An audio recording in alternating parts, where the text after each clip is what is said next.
तारिका, उस ईयरपीस में कोई यंत्र था या नहीं, कुछ पता चला? नहीं श्रेया, यंत्र ईयरपीस में नहीं बल्कि फोन के रिसीवर में था। फोन के रिसीवर में? लेकिन आपने तो कहा था कि सुई दाएं कान से घुसकर बाएं कान से बाहर निकली और रौनक ने फोन का रिसीवर बाएं कान पे पकड़ा था, तो फिर यंत्र फोन के रिसीवर में कहां से आया? दरअसल सुई ईयरपीस से बाहर फेंकी नहीं बल्कि फोन के रिसीवर से खींची गई थी। खींची गई थी मतलब? आइए मैं दिखाती हूँ।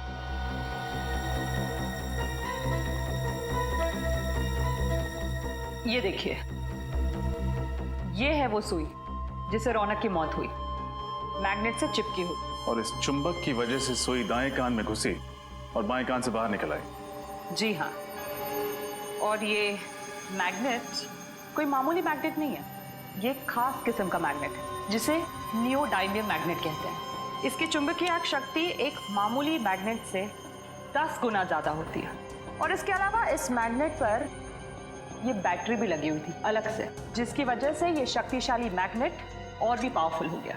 और पावर बढ़ जाने की वजह से ये सुई आसानी से मैग्नेट की ओर खिंच गई। हाँ, और फोन के अंदर इस मैग्नेट में जा चिपकी, इस वजह से हमें दिखी भी नहीं। सर, इतनी खतरनाक प्लानिंग, ये काम तो किसी इंजीनियर का ही हो सकता है। सही कहा तुमने श्रेया, इंजीनियर। सुप्रिया भी तो इंजीनियर ही है ना? वो एक गाड़ी बनाने वाली फैक्ट्री में काम करती है। हाँ सर। सर, मुझे लगता है हमें सुप्रिया से पूछताछ करनी चाहिए। हाँ श्रेया, सुप्रिया से भी और उस आदमी से भी जो ये खास किस्म का मैग्नेट बेचता है। सर, 2 दिन से मेरी बेटी लापता है, उसका फोन भी नहीं लग रहा। उसके घर पे पता किया तो उसकी कोई खबर नहीं मिली। इसी सिलसिले में हम आपसे बात करने आए हैं। हमें शक है कि सुप्रिया ने रौनक जी का खून किया। क्या?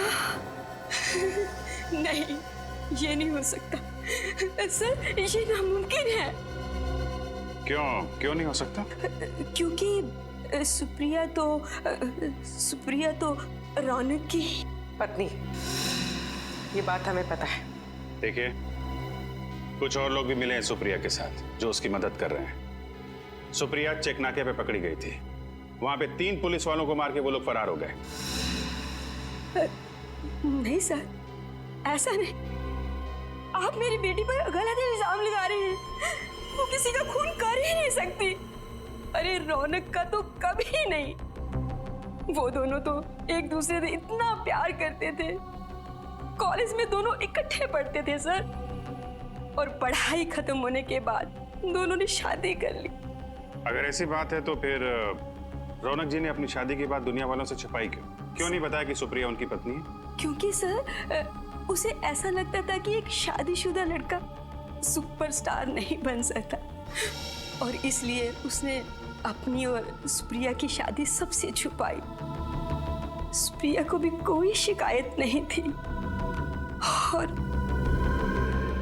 2 साल पहले। क्या हुआ 2 साल पहले? वो रौनक ने ड्रग लेना शुरू कर दिया था। उसको ड्रग की बुरी आदत पड़ गई थी। क्या? ड्रग्स लेने की आदत?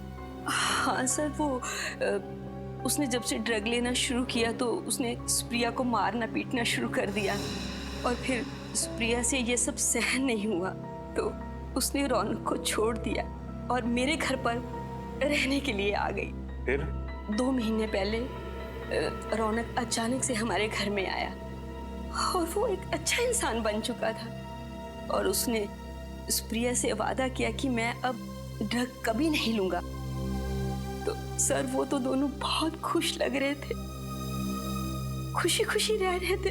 ठीक है, अभी हम लोग चलते हैं और जरूरत पड़ेगी तो आपसे दोबारा मिलेंगे। Thank you. ऐसा लगता है कि सुप्रिया की माँ ठीक कह रही है। हो सकता है। अगर सुप्रिया ने खून नहीं किया है तो फिर don't worry. Thank you. Excuse me. जी कहिए। हम लोग सीआईडी से। जी कहिए। इस मैग्नेट को ध्यान से देखिए। क्या ये आपके यहाँ से सप्लाई किया गया? जी हाँ सर, बिल्कुल। सर ये बहुत ही बढ़िया क्वालिटी का मैग्नेट है और ये आसानी से नहीं मिलता है। अच्छा, ऐसा क्या खास है इसमें? सर ये मैग्नेट बहुत ही पावरफुल है, अर्थ मैग्नेट। लेकिन इस मैग्नेट के बारे में सीआईडी क्यों पूछताछ कर रही है? अबे मैग्नेट से किसी का खून हो गया। क्या? खून? इस मैग्नेट से? सर ऐसा कैसे मुमकिन है? देखिए ये तो मुमकिन है, लेकिन आप फिलहाल ये बताइए कि ये मैग्नेट आपने किसको सप्लाई किया था? सर 2 दिन पहले एक आदमी का फोन आया था, वो इसी साइज का मैग्नेट चाहता था। सर पहले तो मैंने उसे मना कर दिया था। क्यों? क्योंकि वो एक ही मैग्नेट खरीदना चाहता था और मैं तो होलसेलर हूँ सर। फिर क्या मैम, लगता है उसे इस छोटे साइज के मैग्नेट की सख्त जरूरत थी। वो 50 पीस का ऑर्डर देने के लिए रेडी हो गया।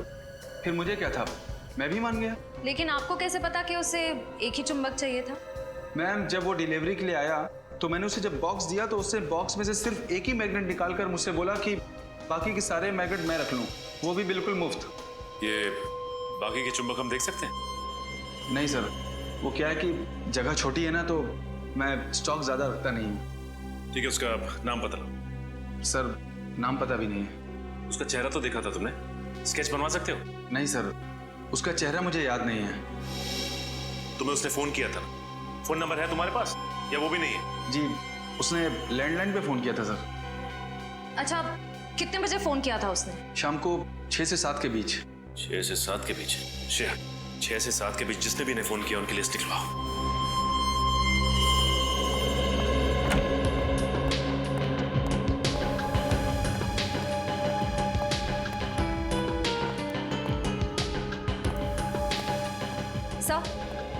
सर मैंने उस मैग्नेट सप्लायर के सारे कॉल रिकॉर्ड्स चेक किए। इस सीडी में वो सारे नंबर्स हैं जिनसे उस मैग्नेट सप्लायर को उस शाम कॉल्स किए गए थे।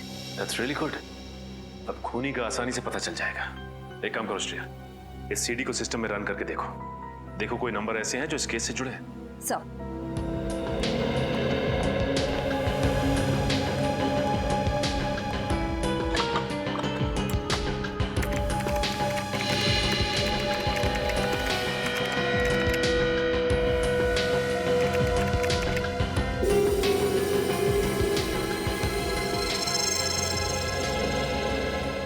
ओह नो सर। श्रेया, इसका नंबर है? सर उस शाम 6 से 7 के बीच इस लैंडलाइन नंबर से कॉल किया गया था और ये नंबर उस ऑटोमोबाइल कंपनी के नाम रजिस्टर्ड है जिसमें सुप्रिया काम करती है। ये क्या चक्कर है? मगर सुप्रिया की माँ को तो पूरा यकीन है कि सुप्रिया बेकसूर है। हाँ सर, और रौनक की मौत से सुप्रिया को कोई फायदा नहीं होने वाला था। इनफैक्ट 2 महीने पहले दोनों में सुलह भी हो गई थी। शायद ये भी तो हो सकता है कि रौनक की प्रॉपर्टी के लिए सुप्रिया ने उसका खून कर दिया। लेकिन सर रौनक ने अपनी सारी प्रॉपर्टी, सारे इन्वेस्टमेंट सुप्रिया के नाम कर दिए थे। उसके सारे डॉक्यूमेंट्स मुझे सुप्रिया के कमरे से ही मिले थे। कमाल है, अगर सुप्रिया को पहले से ही पता था कि रौनक ने सारी प्रॉपर्टी उसके नाम कर दी है तो फिर वो रौनक क्यों मारेगी? सर यही तो समझ में नहीं आता। एक काम करते हैं श्रेया, इस सुप्रिया के ऑफिस चलते हैं, क्योंकि ये फोन सुप्रिया के ऑफिस के लैंडलाइन से आया था, उसके मोबाइल से नहीं। मतलब बात कुछ और ही है। एक्सक्यूज मी, यहाँ का इंचार्ज कौन है? जी मैं यहाँ का सुपरवाइजर हूँ, परेश। क्या बात है सर? देखिए हम लोग सीआईडी से और एक खून की तहकीकात कर रहे हैं। हमें शक है कि आपके एक कर्मचारी सुप्रिया ने खून किया है। सुप्रिया और खूनी? मुझे विश्वास नहीं हो रहा है सर। देखिए आपको विश्वास हो ना हो, लेकिन सुप्रिया ने अपने पति का खून किया है।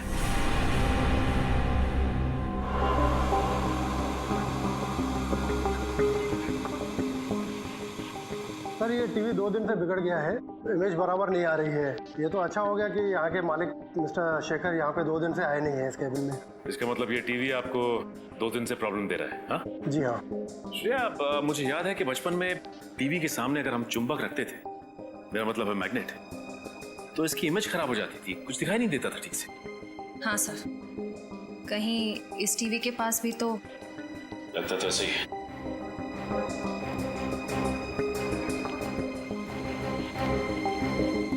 ये आप क्या कर रहे हैं सर?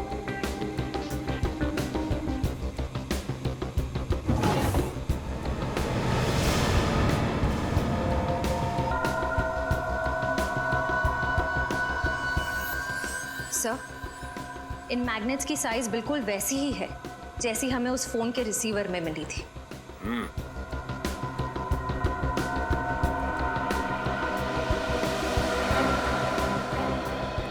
ये मैग्नेट यहाँ पे कहाँ से आया? सर मैं नहीं जानता ये मैग्नेट कहाँ से आए। मैंने पूछा ये मैग्नेट यहाँ पे कहाँ से आया था? क्या जरूर कोई ना कोई आया था? सर 2 दिन पहले मिस्टर शेखर आए थे यहाँ पे रात को ये मैग्नेट्स लेकर। तो मिस्टर शेखर अपने कैबिन में आए थे 2 दिन पहले, और वो भी रात को, और इन मैग्नेट्स को यहां पर रखकर चले गए। इसका मतलब जिसकी तलाश हमें है वो और कोई नहीं बल्कि शेखर ही है। नीचे करो। क्या हाल बना रखा इसका? मर तो नहीं गई? जिंदा है सर। बच गए तुम दोनों आज। आज का दिन तुम दोनों के लिए आखिरी दिन होता। इसमें हमारी क्या गलती है सर? गलती के बच्चे, कितने घंटे हो गए अब तक होश में क्यों नहीं आई? पूरी बोतल क्लोरोफॉर्म की सुंगा दी क्या इसको? नहीं बॉस, चेकनाका पर जब कांस्टेबल को गोली मारी तो ये भागने लगी। पकड़ने की कोशिश की तो हाथ में काट लिया, शायद इसलिए ज्यादा क्लोरोफॉर्म सुंघा दिया। कितना बोलता है तू? अब चुप कर, जाके पानी लेके इसके मुंह पे छाड़। हाँ बॉस।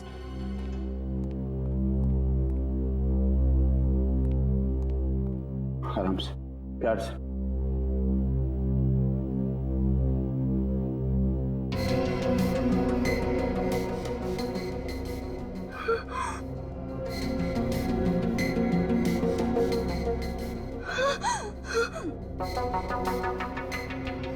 शेखर, होश में आते ही पहचान लिया।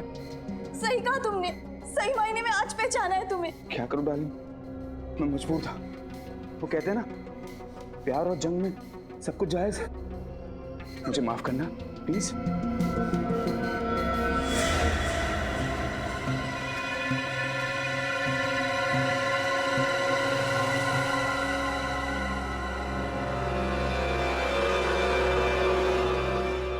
इतना बड़ा धोखा शेखर। मैं धोखेबाज नहीं हूं सुप्रिया, मैं तुम्हें कोई धोखा नहीं दिया। मैं तो तुम्हें पागलों की तरह प्यार करता हूं। ये कैसा प्यार शेखर? पहले तुमने रौनक को मार दिया और अब मुझे यहाँ। ओह, तो ये है शेखर। इसी ने सुप्रिया को किडनैप करके रखा हुआ है। सर, कुंडों के पास गन्स हैं। अगर हम सीधे घर के अंदर घुसेंगे तो सुप्रिया की जान को खतरा हो सकता है। एक काम करते हैं, जिस मैग्नेट का इस्तेमाल इस शेखर ने किया था रौनक को मारने के लिए, उसी मैग्नेट का इस्तेमाल हम भी करेंगे। वो कैसे सर? याद है श्रेया तुम्हें, डॉक्टर तारिका ने क्या कहा था कि अगर इस चुंबक पे इलेक्ट्रिक का इस्तेमाल करो तो इसकी शक्ति और बढ़ जाती है। बस हमें एक इलेक्ट्रिकल वायर की जरूरत है। आसपास देखते हैं, चलो।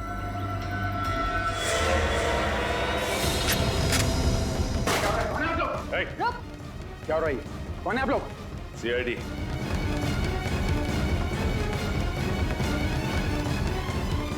सीआईडी? हाँ, CID mister Shekhar. Mister Shekhar, जिस तरह मैग्नेट से तुमने रौनक को मारा ना, उसी तरह मैग्नेट से हमने तुम्हें अपने कब्जे में कर लिया। गलती भी नहीं भागने की। सीआईडी से कोई नहीं बच सकता।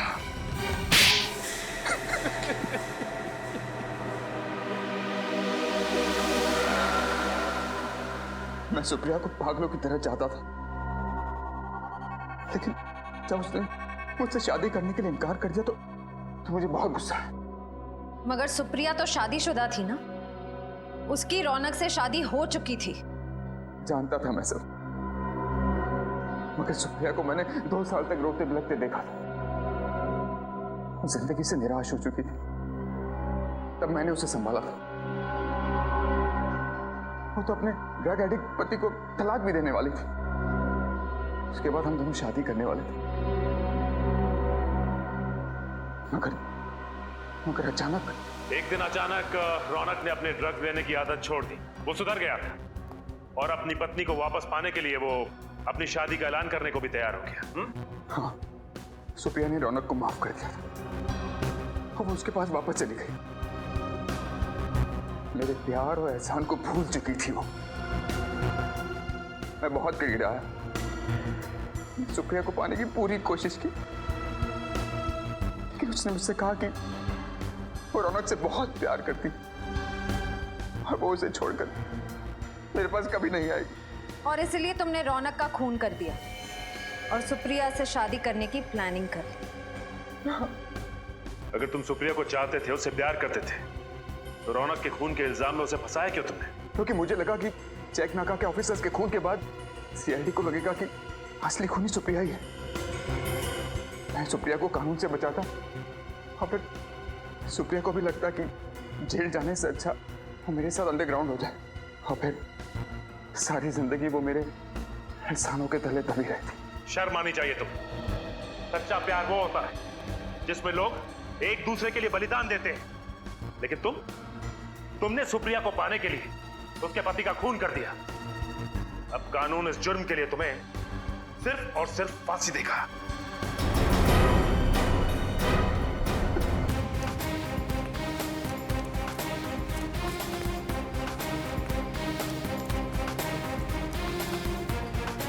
अगर इन लोगों ने मुझे पकड़ लिया तो मुझे जिंदा नहीं छोड़ेंगे। मुझे कैसे भी पुलिस को फोन कर इस ड्रग डील के बारे में इन्फॉर्म करना चाहिए। कहाँ जाऊं? हाँ हाँ, फोन बूथ।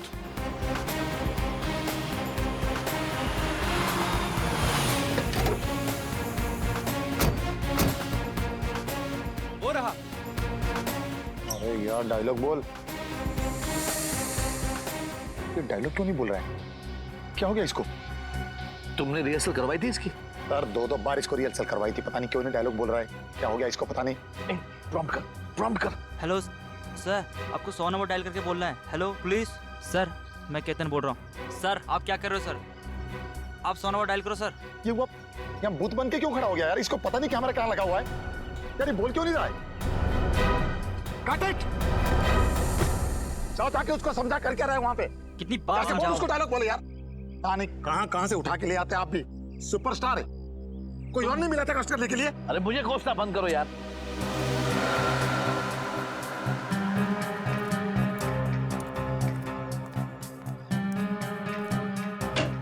सर आप डायलॉग बोल क्यों नहीं रहे हो सर? सर सर क्या हुआ सर? सर ओ सर सर। अरे क्या हो गया इनको? लगता है बेहोश हो गए। देखो, अरे कोई डॉक्टर को बुलाओ। क्या हो गया इसे? अरे होश में लाओ इसे। अरे कोई पानी तो दो इसे। अरे इसे होश में लाओ। मेरे करोड़ों रुपए लगे फिल्म में, मैं लूट जाऊंगा, बर्बाद हो जाऊंगा। इसे होश में लाओ। सर उठिए सर। क्या हुआ सर? एक काम करो, डॉक्टर का फोन करो। कोई डॉक्टर को फोन करो। सर रौनक सर तो मर चुके सर। क्या? हाँ सर। ऐसे कैसे मर गया? अरे बंद टेलीफोन बूथ पर कोई मर सकता है क्या? अभी तो अच्छा खासा डायलॉग बोल रहा था ये। मुझे लगता है जरूर इसको किसी ने मारा होगा। अभी सीआईडी को फोन करता हूँ। Hello CID.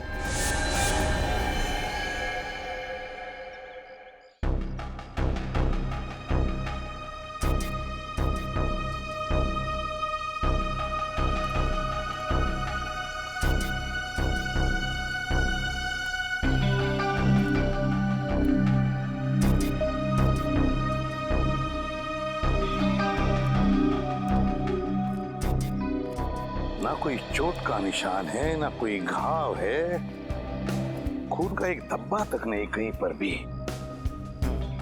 फिर भी इसकी मौत हो गई। कैसे?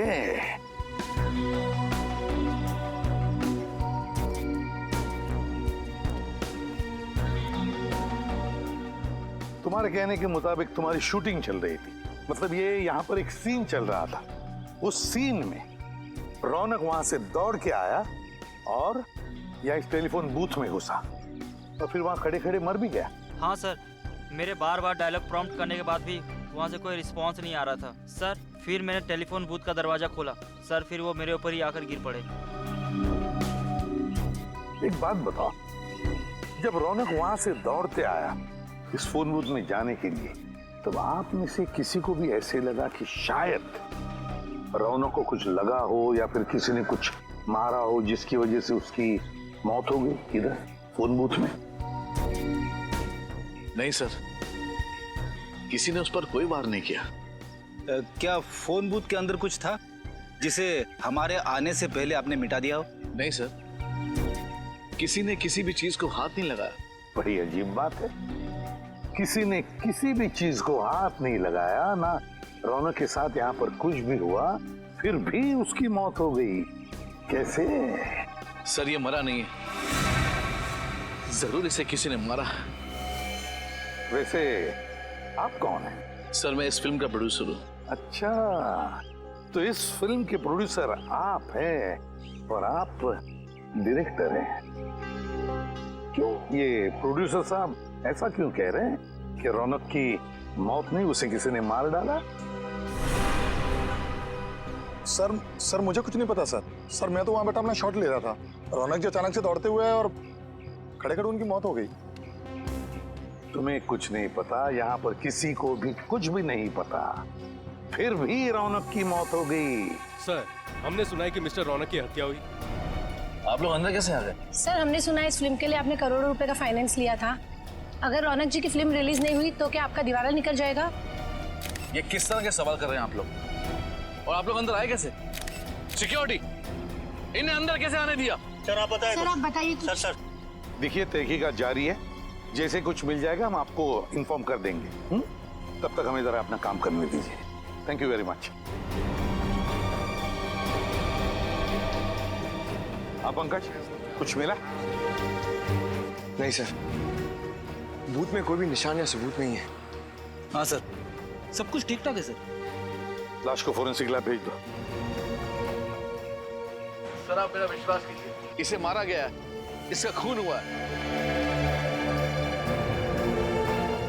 वो तो हम पता लगा ही लेंगे कि रौनक का खून हुआ है या नहीं, और अगर खून हुआ है तो ये भी पता लगा लेंगे कि रौनक का खून किया किसने है।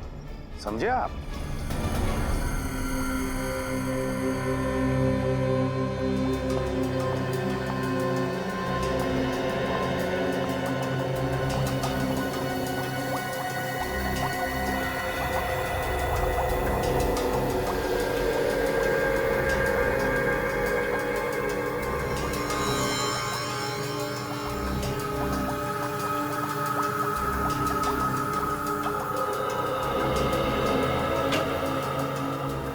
तारिका, इसकी मौत की वजह पता चली?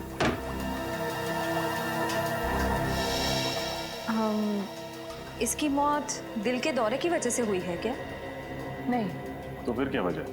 ब्रेन हेमरेज, दिमाग में खून जम जाने की वजह से मौत हुई है इसकी। लेकिन ब्रेन हेमरेज कैसे हुआ? एग्जैक्टली, इसके सर पर कोई चोट का निशान तो है नहीं, मतलब किसी ने इसके सर पर वार नहीं किया। ये बताना थोड़ा मुश्किल है। इसके ब्रेन के एक्सरे पर ये पतली लाइन देख रहे हैं आप? हाँ, क्या है? यही तो मैं भी समझने की कोशिश कर रही हूँ। अब डॉक्टर तारिका, आप ही को समझ में नहीं आ रहा है तो फिर आप हमें क्या समझाएंगे? रजत, फिलहाल मैं सिर्फ इतना बता सकती हूँ कि रौनक की मौत दिमाग में खून जम जाने की वजह से हुई है। तो फिर हम इसे क्या समझें, खून या कुदरती मौत? पक्का तो नहीं बता सकती, लेकिन मुझे तो लग रहा है कि खून ही है। कुछ और टेस्ट करने के बाद मैं सालों के सर के साथ इस केस के बारे में डिस्कस करूंगी और उसके बाद ही कुछ बता पाऊंगी। डायरेक्टर साहब, हमें तो पता चला है कि रौनक के साथ आपका 36 का आंकड़ा था। आप रौनक को अपनी फिल्म में बतौर हीरो साइन नहीं करना चाहते थे, बल्कि आप किसी और को साइन करना चाहते थे। वो क्या? आपको तो खुशी हो रही होगी, आपके गले का कांटा निकल गया। ये सरासर गलत है मैडम, ये सच नहीं है। रौनक इंडस्ट्री का सबसे बड़ा स्टार था और हर डायरेक्टर यही चाहता था कि उसके साथ काम करे। लेकिन हमारी जानकारी के हिसाब से तुम मुझसे बहुत परेशान थे। क्या छिपा रहे हमसे? हाँ, मैं परेशान था, बहुत नखरे थे उसके। एक तो लेट आ रहा, ऊपर से जल्दी चले जाना, ये नहीं खाऊंगा, वो नहीं खाऊंगा, ये नहीं पहनना है, वो नहीं पहनना है, वगैरह वगैरह। क्या ये तुम्हारी पहली फिल्म है? नहीं मैडम, इससे पहले मैंने 1-2 छोटी मोटी फिल्में की हुई हैं, लेकिन इतने बड़े सुपरस्टार के साथ ये मेरा पहला मौका था मैम। मेरा तो कैरियर अभी शुरू हुआ था, मैं भला ये कैसे कर सकता हूँ? फिर कौन कर सकता है? हाँ, कौन कर सकता है ये घिनौना काम?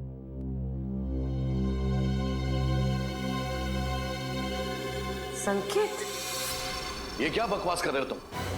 कहीं पागल तो नहीं हो गए? मैं पागल नहीं हूँ सर, आप इनसे खुद ही पूछ लीजिए। उस दिन ये किसी बात को लेकर मेकअप रूम में रौनक से झगड़ रहे थे। क्या इनका और रौनक का झगड़ा हुआ था आपस में?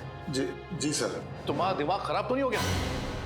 जो मन में आए वो बगे चले जा रहे हो। देखिए सर, मेरे और रौनक के संबंध बहुत अच्छे थे, बल्कि मेरे पिताजी ने रौनक के पिताजी के साथ काम भी किया था। मैंने रौनक को खुद इस पिक्चर के लिए साइन किया था, क्योंकि मैं ये बात जानता था कि रौनक अगर ये फिल्म करेगा तो मेरी फिल्म सुपरहिट हो जाएगी। वो मुझे टाइम नहीं दे रहा था, और उस दिन तो ये क्या रौनक, डेट्स नहीं है, टाइम नहीं है, तुम मेरे साथ ऐसे कैसे कर सकते हो? मैंने कहा ना, डेट्स नहीं है मतलब डेट्स नहीं है। प्लीज मेरा दिमाग खराब मत कीजिए आप। दिमाग तो मेरा खराब हो रहा है। रौनक, तुम इतने अनप्रोफेशनल कैसे हो सकते हो? याद है तुमने एग्रीमेंट साइन किया मेरे साथ। देखो, मैं सिर्फ फिल्म में एक्टिंग के पैसे लेता हूँ। ये टीवी के रियलिटी शोज में जा जाकर फिल्म को प्रमोट करने का वक्त नहीं है मेरे पास, समझे आप? इसका मतलब यह है कि तुम प्यार से नहीं मानोगे। ओह, तो तुम मुझे सुपरस्टार रौनक को धमकी दे रहे हो? हाँ? तुम कर क्या लोगे मेरा? अगर मुझे गुस्सा आया ना तो तुम्हारी ये जो फिल्म है ना, इसे बीच में ही छोड़ के चला जाऊंगा। रास्ते पे आ जाओगे, समझे? मैं रास्ते पर आ जाऊंगा? मैं चुटकी भर में तुम्हें बर्बाद कर सकता हूँ रौनक, चुटकी भर में। बस मीडिया के सामने जाकर मैंने तुम्हारे और सुप्रिया के रिश्ते की बात बता दी तो तुम उसी समय बर्बाद हो जाओगे रौनक। रास्ते पे मैं नहीं, तुम आओगे, तुम। सुप्रिया? सुप्रिया के बारे में आप क्या जानते हैं? सब कुछ जानता हूं मैं रौनक। तुम्हारे और सुप्रिया का राज सब पता है मुझे। बस मीडिया के सामने जाकर मुंह खोलने की देरी है। संकेत जी, आपस के झगड़े में आप सुप्रिया को बीच में क्यों ला रहे हैं? प्लीज आप मीडिया से कुछ मत बोलिएगा। आप जो कहेंगे मैं करूंगा। आपकी फिल्म को प्रमोट करूंगा, कुमार जी का साइनिंग अमाउंट भी वापस कर दूंगा। बट प्लीज इस राज को राज ही रखिएगा। और इस ब्लैकमेल से रौनक जी डर गए। जी, उसके तो पसीने छूट गए थे।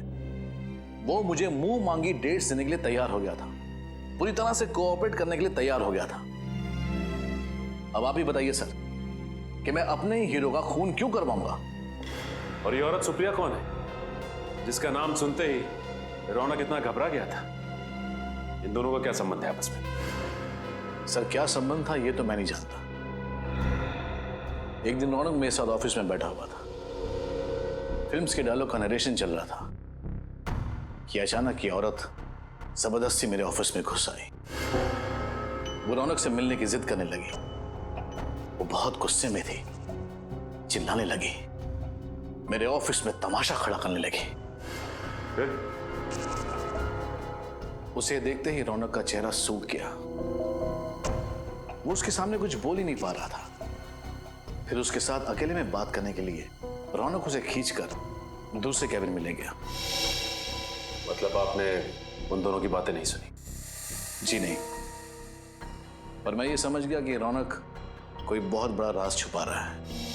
इसलिए मैंने उसे झूठ मूठ कह दिया कि मैंने दरवाजे के बाहर उसकी सारी बातें सुन ली है और मुझे उसके राज का पता चल चुका है। तो ये बात है। आपके पास इस सुप्रिया का एड्रेस तो होगा ना? जी है।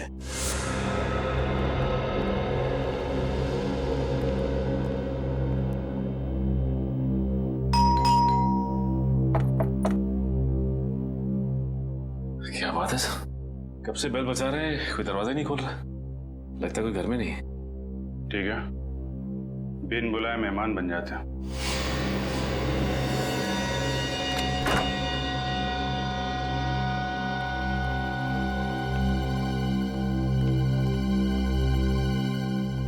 अच्छी तरीके से घर चेक करते हैं, देखो कुछ मिलता है क्या।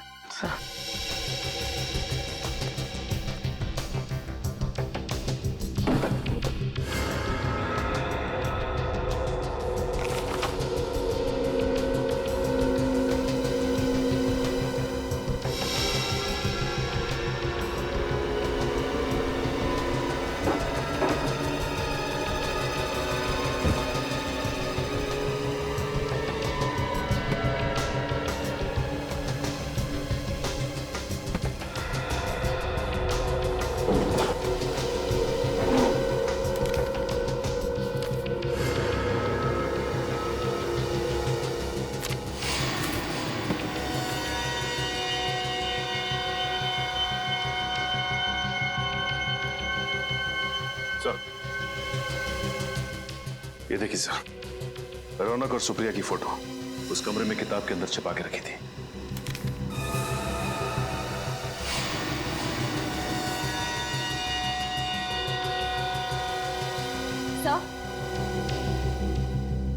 सही है, देखिए।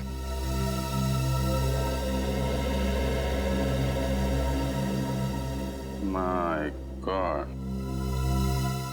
तो ये चक्कर है। Marriage certificate. सर, रौनक जी और सुप्रिया जी शादीशुदा थे। पर अगर सुप्रिया रौनक की बीवी थी तो ये बात इतने सालों तक उसने लोगों से छुपा के क्यों रखी? रौनक जी तो रहे नहीं।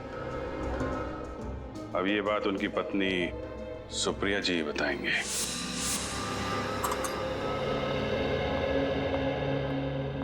मैम, यस प्रिया।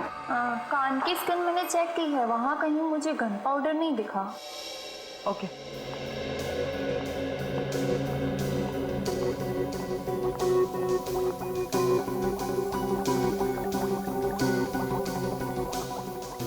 तो फिर हम लोग चलते हैं?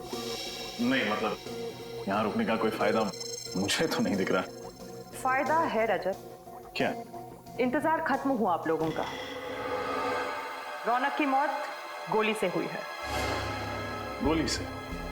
डॉक्टर तारिका, पहले आपने कहा था कि मौत खून जम जाने के कारण हुई थी, और अब गोली से? मैंने टेस्ट किया है, इसकी मौत गोली से ही हुई है। लेकिन उसके शरीर पर कहीं गोली लगने का निशान तो है नहीं। ना ही कहीं से खून निकला है, फिर गोली से कैसे मौत हुई? क्योंकि ये एक अजीब तरह की गोली है, बिल्कुल सुई जितनी पतली।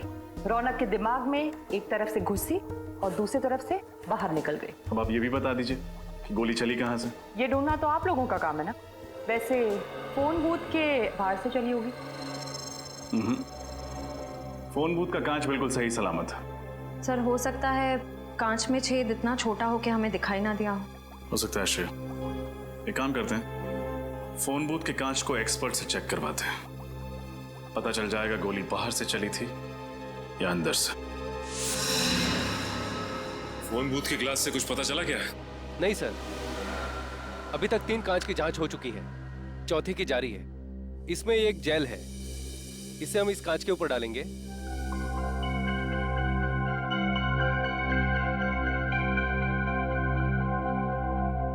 इस कांच पर फैलाने के बाद इसे एक सूखे कपड़े से पोंछ देंगे।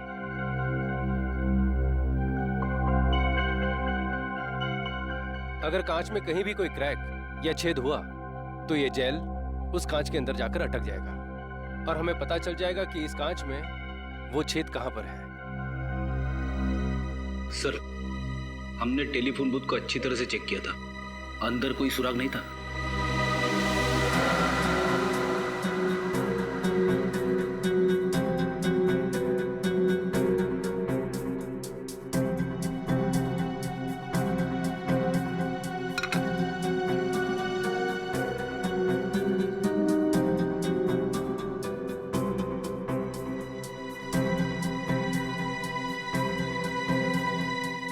नहीं सर, कांच में ना तो कोई क्रैक है और ना ही कोई छेद। कमाल है, ये कैसे हो सकता है? बाहर से कोई भी हथियार बूथ के अंदर आया ही नहीं, फिर ये खून हुआ तो हुआ कैसे?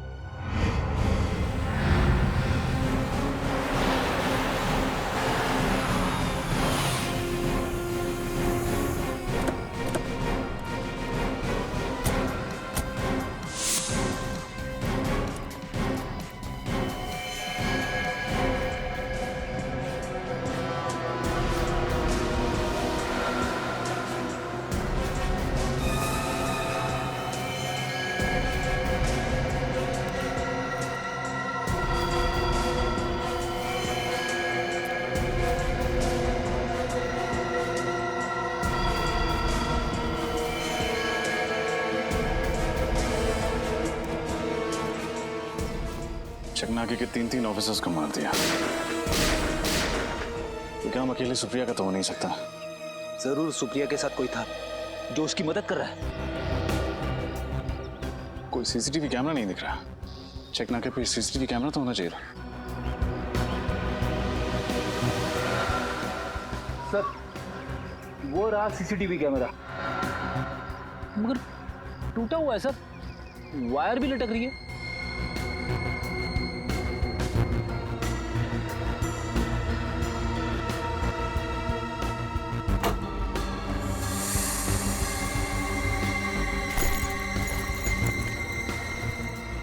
लेडीज बैग शायद सुप्रिया की होगी।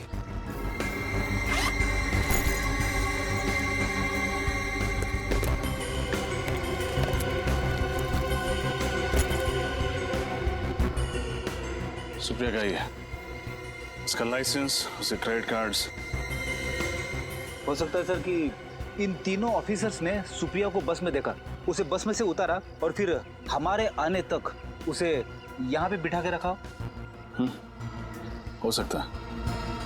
लेकिन एक बात समझ में नहीं आ रही सर, अगर सुप्रिया अपने साथियों के साथ इन तीनों ऑफिसर्स का खून करके भाग गई तो फिर उसने ये पर्स यहाँ पे क्यों रखी?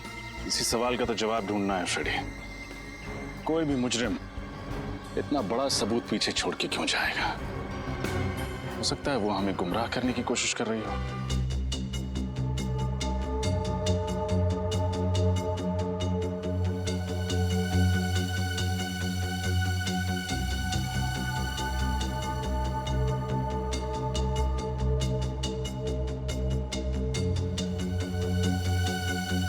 तारिका, वो सुई जैसी गोली रौनक के एक कान में घुसी और दूसरे कान से निकली, और निकली बड़ी तेजी से। जाहिर सी बात है वार दूर से ही हुआ होगा। एक मिनट, नहीं रजत, वार दूर से नहीं हुआ। तो फिर कहां से हुआ? एकदम नजदीक से, फोन बूथ के अंदर से। लेकिन डॉक्टर तारिका, हमने पूरा फोन बूथ चेक किया था, कांच भी सही सलामत थे। फिर कहीं वो गोली इस फोन के रिसीवर से तो नहीं निकली थी? नहीं श्रेया, रिसीवर से गोली नहीं निकली थी, क्योंकि रौनक को दाएं कान में से गोली घुसी और बाएं कान से गोली निकली, और उसने रिसीवर अपने बाएं कान में पकड़ के रखा था। यानी जो कुछ भी था जिसमें से वो गोली निकली थी वो दाएं कान के करीब था। हाँ, हमें फिर से उसी जगह जाना पड़ेगा जहां पे रौनक की लाश मिली थी।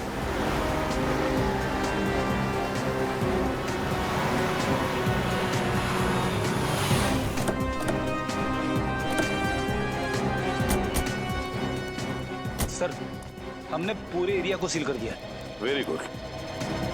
अब देखते हैं, अगर हमारी नजरों से कुछ छूटा है तो अभी मिलना ही चाहिए। सर, शूटिंग के लिए जो फोन बूथ यूज किया था वो इधर रखा गया था। हाँ, फोन बूथ इधर था, और उस फोन के असिस्टेंट डायरेक्टर ने यह बताया था कि रौनक वहां से दौड़कर आया और इस फोन बूथ में आके खड़ा हो गया, फोन किया। जैसे ही वो असिस्टेंट डायरेक्टर यहाँ पर आया, उसने फोन बूथ का दरवाजा खोला, तब रौनक अपने पीठ के बल ऐसे यहाँ गिर गया। सर, ये मिस्टर रौनक सुपरस्टार थे, मगर एक्टर अच्छे नहीं थे।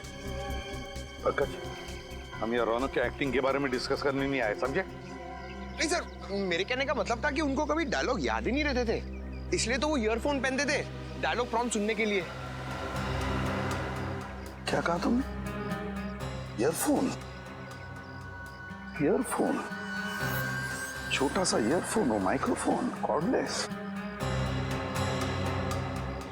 वो तो हमें लाश के ऊपर से नहीं मिला,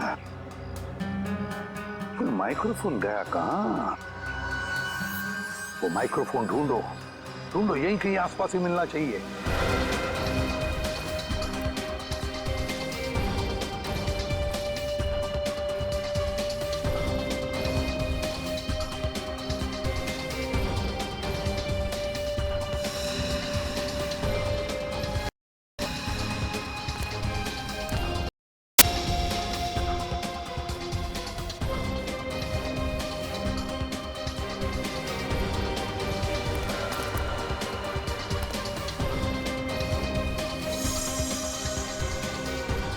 सर,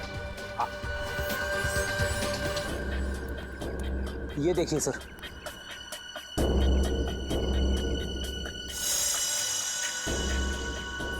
यही तो है वो माइक्रोफोन, यही है। उठाओ इसे, संभल के, ध्यान से।